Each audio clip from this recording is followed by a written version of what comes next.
Bismillahirrahmanirrahim. Assalamualaikum warahmatullahi wabarakatuh. Alhamdulillah wa syukurillah. Wassalatu wassalamu ala asyrafil anbiya'i wal mursalin wa ala alihi wa ashabihi ajmain. Alhamdulillah, pada hari ini kita akan sedikit mereview perkuliahan kita, pemikiran tafsir kontemporer yang dibimbing dan diampu oleh dosen kita Pak Zulheldi. Langsung saja untuk resume kesimpulan-kesimpulan dari materi kuliah kita pada semester ini. Yang pertama yaitu Fazlur Rahman dengan teori double movement dalam perkembangan metode tafsir di dunia barat. Seperti sama-sama kita ketahui bahwasanya Fazlur Rahman adalah seorang pemikir yang mempunyai daya kritis yang sangat tinggi. Ia dilahirkan dan dibesarkan di keluarga yang sangat religi, sehingga mempunyai beberapa bidang ilmu keagamaan dan keislaman di bawah bimbingan ayahnya.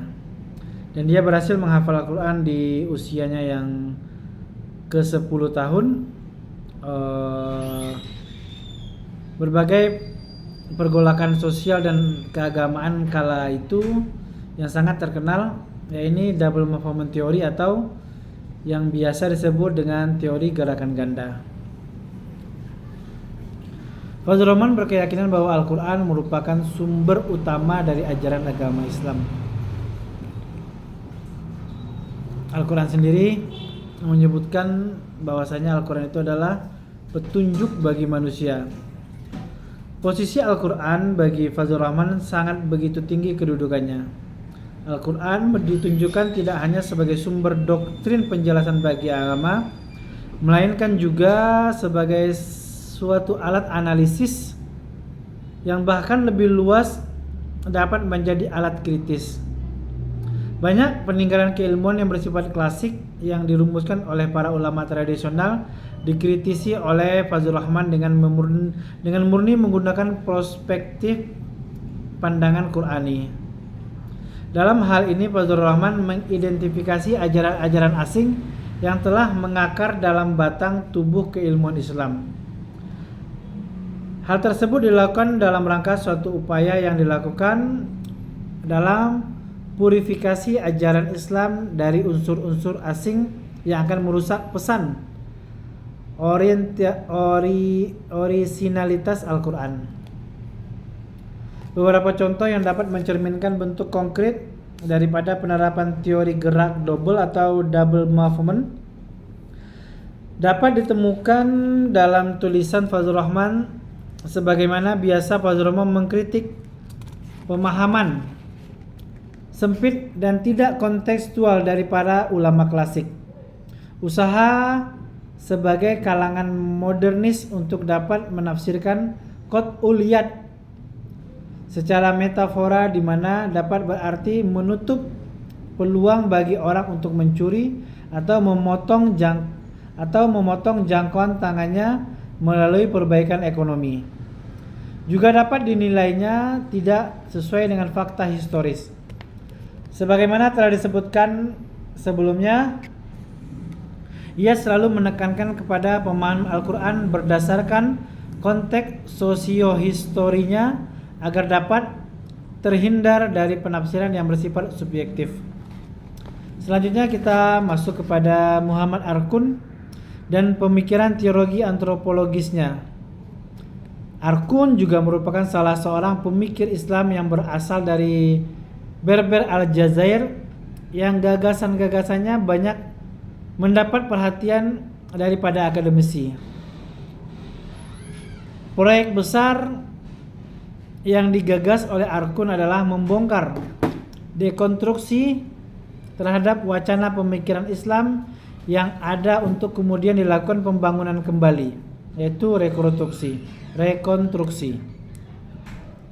Terkait dengan kajian Al-Quran, secara sederhana dapat disimpulkan bahwa Arkun ingin membongkar wacana penafsiran Al-Quran dengan pendekatan ilmu bahasa atau linguistik sejarah, antropologi, dan filsafat.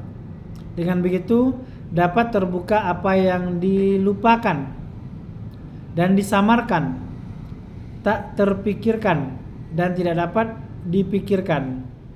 Tujuan utamanya adalah mengurangi, bahkan menghilangkan hal-hal yang dinilai negatif. Sebagian tulisan Arkun tentang Al-Quran hanya berkisar teori penafsiran, tanpa menafsirkan Al-Quran itu sendiri.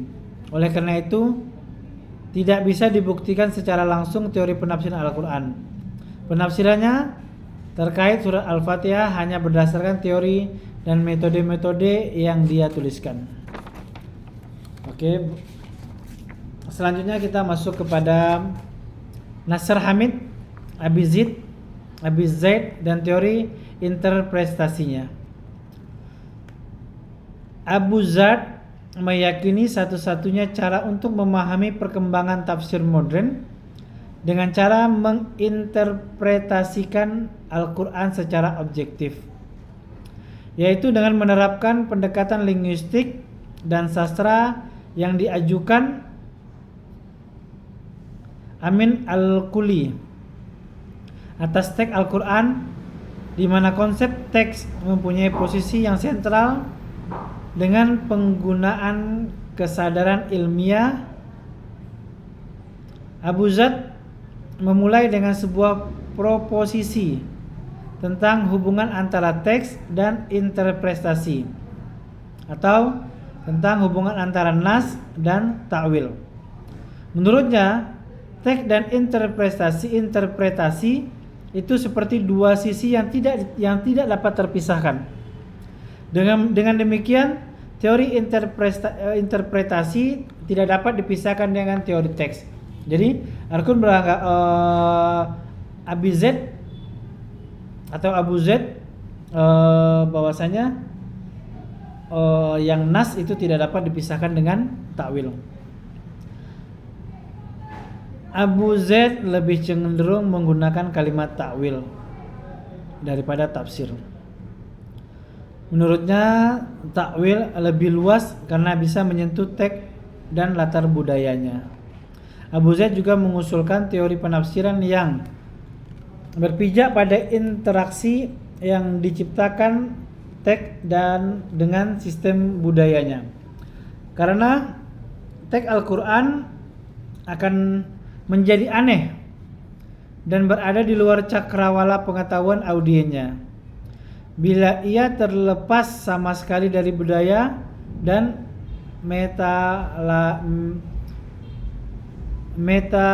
melatarinya. Sementara dalam fase semiotik, teks ternyata memiliki kemampuan untuk menciptakan pelanggaran terhadap norma teks dan budaya. Dari pemaparan singkat di atas, dapat disimpulkan bahwa pemikiran Nasr Hamid Abu Zaid sangat dipengaruhi oleh pemikiran Mu'tazilah dalam hal hakikat teks, Amin Al-Kuli dalam hal kritik sastra, dan dalam hal makna dan signifikasi. Dalam metode penafsiran atau hermeneutika, Nasr Hamid mencoba untuk menemukan makna baru yang tak terkatakan dalam Al-Quran sesuai dengan konteks kekinian. Selanjutnya, teori limits atau batas Muhammad Sahrul dalam penafsiran Al-Quran. Muhammad Sahrul lahir di Damaskus pada tahun 1938. Nama lengkapnya ialah Muhammad Sahrul bin Daid. Adapun karya-karya Sahrul dapat dilihat dari dua term kajian, yaitu bidang-bidang teknik bangunan dan bidang keislaman. Di bidang teknik, karangannya adalah Al-Hadasah Al-Asasiyah, yaitu tentang teknik pondasi, terdiri dari 3 volume, dan Al-Handasah Al-Turabiyah tentang geologi dan teknik pertanahan. Adapun karya dalam kajian keislaman adalah Alkitab wa Al-Quran qiraat mu'asarah, dirasa Islamiyah mu'asirah fi daulah wal mujtama al-Islam wa al-iman mandumat al-qiyam, dan dirasa Islamiyah mu'asirah nahu usul jadidah li ahli al-fiqh al-islami. Teori limit merupakan salah satu kontribusi original Sahrul dalam survei selama lebih kurang dari 20 tahun, sekitar daripada tahun 70 sampai tahun 90-an. Ketika dia menulis buku Alkitab wa Al-Quran. Bagian ini akan menjelaskan tentang teori batas yang dipakai untuk merespon problem kontemporer. Salah satu contoh teori limit Muhammad Sahrul dengan posisi batas minimal. Daerah hasilnya berbentuk kurva terbuka yang memiliki satu titik batas minimum yang terletak terhimpit dengan garis sejajar sumbu X. Untuk kasus ini bisa dilihat pada Quran surah An-Nisa ayat 22 dan yang ke-23 tentang perempuan-perempuan yang haram dinikahi. Itu ada batas posisi batas minimal. Menurut Sahrul, perempuan-perempuan yang disebutkan dalam ayat tersebut adalah batas minimal perempuan yang haram dinikahi. Karenanya, perempuan yang haram dinikahi lebih dari sekedar yang disebut ayat tersebut. Misalnya, dalam ayat tersebut tidak menyebutkan saudara sepupu sebagai perempuan yang haram dinikahi. Namun, bisa saja saudara sepupu termasuk ke dalam perempuan yang haram dinikahi. Ketika ternyata ditemukan suatu penelitian bahwa pernikahan dengan saudara dekat seperti ini dapat mengakibatkan keturunan yang cacat mental atau cacat fisik dan lain sebagainya. Selanjutnya, Toshihiko Izutsu dan teori semantik. Sesuai dengan langkah dalam penelitian semantik Izutsu, kemudian disimpulkan bahwa perbedaan langkah dalam mengatasi nusyud yang dilakukan oleh suami atau istri memang murni perbedaan dari langkah itu sendiri. Bahkan dari mana nusyuz yang telah dikaji secara semantik, perbedaan langkah ketika suami dan atau istri nusyud bukan karena aturan yang tidak adil dan berat sebelah, tetapi karena memang sudah porsinya untuk istri nusyud, yaitu sesuai dengan surah An-Nisa ayat ke-34, yaitu dengan uraian memberi nasihat kepada istri, meninggalkan tempat tidurnya dan memukulnya sesuai dengan ketentuan yang ada. Sedangkan untuk suami nusyud sesuai dengan surah An-Nisa ayat 108 itu dengan kesepakatan damai kedua belah pihak. Pemikiran tafsir tentang tafsir dan hermeneutika.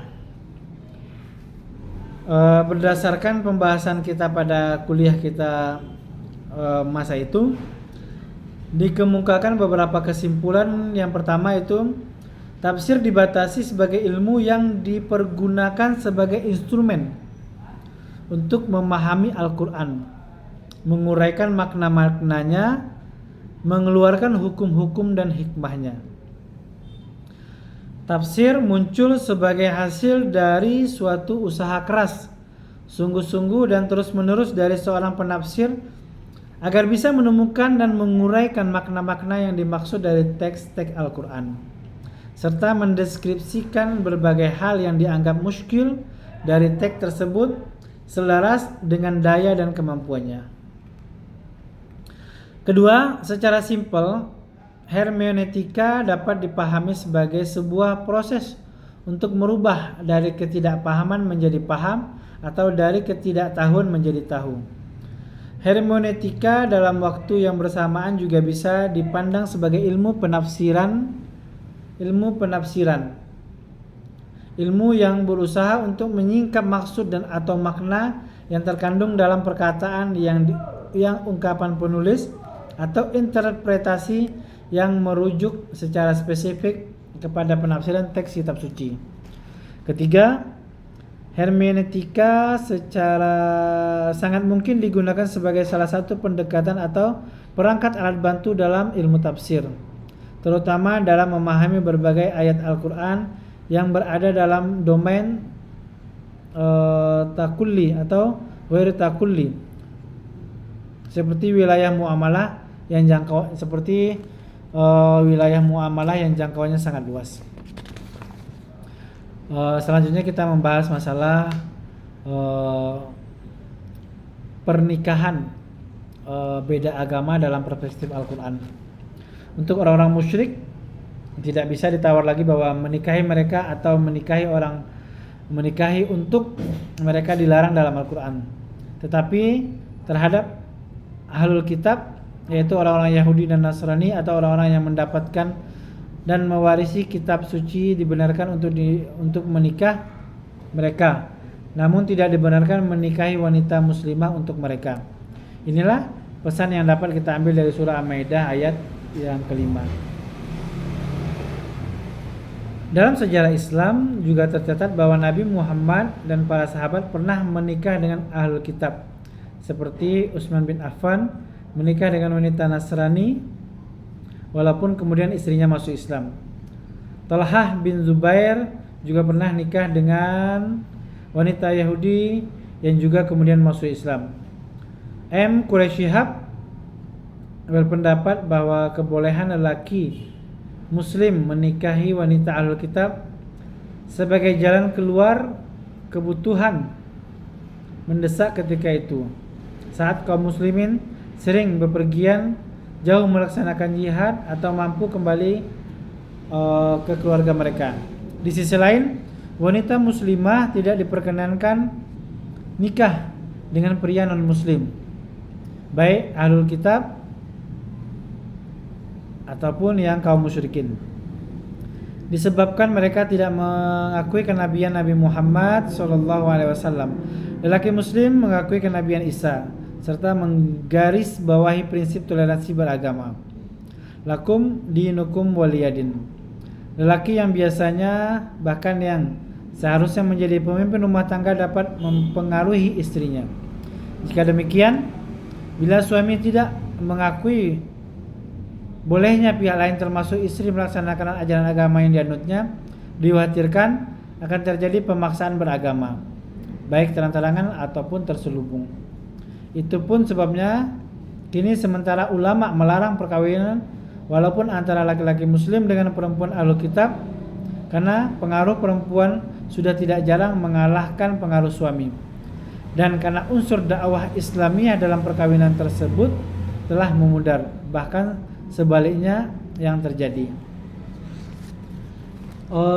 Selanjutnya kita masuk ke makalah tentang kesetaraan gender.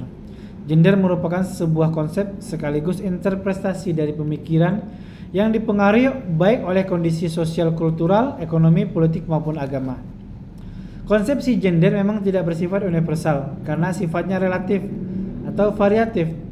Jadi manifestasinya sangat tergantung pada faktor kondisi, waktu maupun tempat. Laki-laki dan perempuan adalah manusia yang sama, baik segi asal kejadian maupun statusnya. Namun demikian, Al-Quran juga tidak mengingkari adanya kodrat alami dan sunnatullah berupa perbedaan struktur fisik antara laki-laki dan perempuan yang harus diterima sebagai realitas indah yang mesti disyukuri sebagai nikmat yang saling memberi dan menerima. Selanjutnya kita masuk kepada kepemimpinan non-muslim. Mencermati kedua kelompok yang berbeda dalam penafsiran ayat-ayat larangan menjadikan non-muslim sebagai pemimpin, akar permasalahannya adalah perbedaan cara pandang mereka dalam menyikapi ayat-ayat yang dimaksud di atas. Kelompok pertama berangkat dari paradigma bahwa ayat-ayat tersebut berisi larangan yang jelas dan tegas dan berlaku abadi sampai saat ini. Mereka tidak mempertimbangkan realitas historis yang ada saat wahyu diturunkan.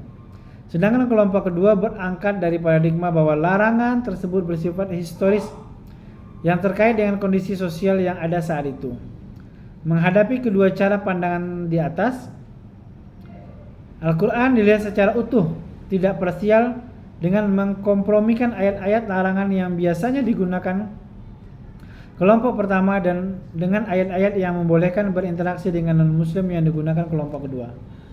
Di sisi lain, sebab nuzul ayat-ayat tersebut serta alasan illah atau alasan serta illah pelarangannya pun perlu diperhatikan secara baik.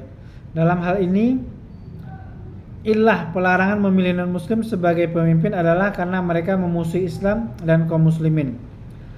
Maka sesuai dengan kaidah yang berlaku atau tidaknya suatu hukum tergantung dengan illah yang mendasarinya.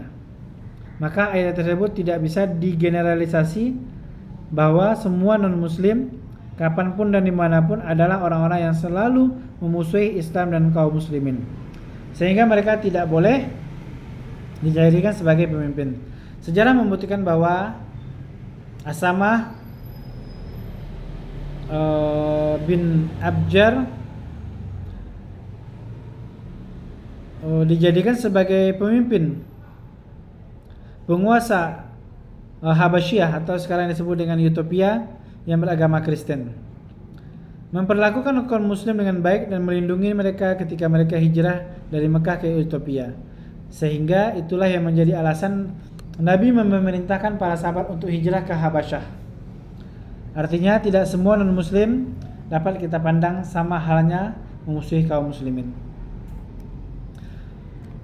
Hal ini selaras dengan firman Allah Subhanahu wa taala bahwa Alkitab itu tidak sama. Singkatnya yang tadi yaitu tidak bahwa Alkitab itu tidak sama, itu surat Ali Imran ayat 113. Singkatnya, larangan kaum muslim memilih non-muslim sebagai pemimpin tidak berlaku secara mutlak, melainkan situasional. Larangan tersebut dapat diberlakukan jika memenuhi dua syarat. Pertama, kaum muslimin berada dalam situasi dan kondisi yang memungkinkan mereka untuk menerapkan larangan tersebut. Yang kedua, non-muslim yang tidak boleh dipilih sebagai pemimpin adalah mereka yang memusuhi Islam dan kaum muslimin. Maka jika salah satu atau kedua syarat tersebut tidak dipenuhi, maka larangan tersebut tidak dapat diberlakukan. Yang selanjutnya kita masuk kepada nasionalisme dan tentang nasionalisme seorang pemimpin. Belum ada pengertian nasionalisme yang disepakati dalam secara global. Yang terpenting dalam semua ini adalah keinginan untuk bersatu sebagai suatu negara kebangsaan. Oleh karena itu, nasionalisme dianggap muncul ketika semua orang di suatu negara memiliki semangat untuk membentuk negara kebangsaan. Sikap nasionalisme seorang muslim yaitu yang pertama, cinta tanah air, membela tanah air, menjaga persatuan. Kasus seputar nasionalisme, penghormatan kepada bendera diizinkan selama tidak mengandung unsur kesyirikan, sama juga dengan lagu kebangsaan. Dalam pandangan Imam Syafi'i, menyanyikan lagu kebangsaan boleh dilakukan. Untuk materi kita yang terakhir, yaitu kita masuk pada zakat profesi dan wakaf. Zakat merupakan sesuatu yang wajib kita keluarkan hukumnya. Pemateri juga mengambil kesimpulan bahwasanya zakat profesi pun merupakan sesuatu yang wajib dikeluarkan. Zakat profesi sama dengan zakat usaha dan penghasilan lainnya seperti pertanian, peternakan, dan perdagangan. Batas nisab harta kekayaan yang diperoleh dari usaha profesi dapat disamakan nisabnya dengan zakat hasil tanian, yaitu 5%, atau sekitar 750 kg beras yaitu sebesar 5 wasyak dengan kewajiban zakat 5% atau 10% yang dibayarkan ketika mendapatkan perolehan imbalan atau upah dari profesi tersebut. Bagi profesi-profesi seperti dokter di rumah sakit, guru atau dosen yang hanya menerima gaji tetap dari instansi pemerintah tempat bekerjanya, disamakan nisabnya dengan nisab emas dan perak, yakni 85 gram dengan kewajiban zakat 2,5% yang dikeluarkan setiap tahun dan setelah dikeluarkan biaya kebutuhan pokok. Pemikiran wakaf yang diformulasikan dalam fikih kontemporer mengarah pada upaya melestarikan manfaat dan meningkatkan produktivitas aset wakaf. Bentuk formulasi wakaf dalam fikih kontemporer sangat variatif. Misalnya berkaitan dengan perluasan objek wakaf, kebolehan wakaf dalam jangka waktu tertentu, hingga perlunya akomodasi terhadap prinsip-prinsip manajemen modern sebagai sistem pengelolaan wakaf. Upaya mereaktualisasi ketentuan wakaf dalam fikih kontemporer relevan dengan pesan implisit dari hadis yang diriwayatkan Ibnu Umar bahwa esensi dari wakaf adalah melakukan usaha yang produktif. Karena tidak mungkin aset wakaf dapat ditasarufkan hasilnya kalau tidak dilakukan karena tidak mungkin ditasarufkan hasil dari wakaf itu kalau tidak dikelola secara optimal. Alhamdulillah, mungkin itu saja yang bisa sementara kami rangkum. Mohon maaf atas segala kekurangan dan mohon maaf atas segala kekhilafan. Mungkin banyak yang masih perlu kita diskusikan untuk lebih lanjut lagi bagaimana tentang pemikiran tentang tafsir kontemporer ini. Insyaallah mudah-mudahan apa yang kami sampaikan memberi manfaat. Yang selanjutnya terima kasih kami ucapkan kepada dosen pembimbing kami dan dosen pengampu dalam mata kuliah pemikiran tafsir kontemporer, Bapak Dr. Zulheldi. Mudah-mudahan jazakumullah khairan kasir, Allah berikan pahala yang berlipat ganda atas ilmu yang telah diberikannya dan insyaallah menjadi ilmu yang bermanfaat. Ma'an najah fi kulli umurikum ila liqa. Assalamualaikum warahmatullahi wabarakatuh.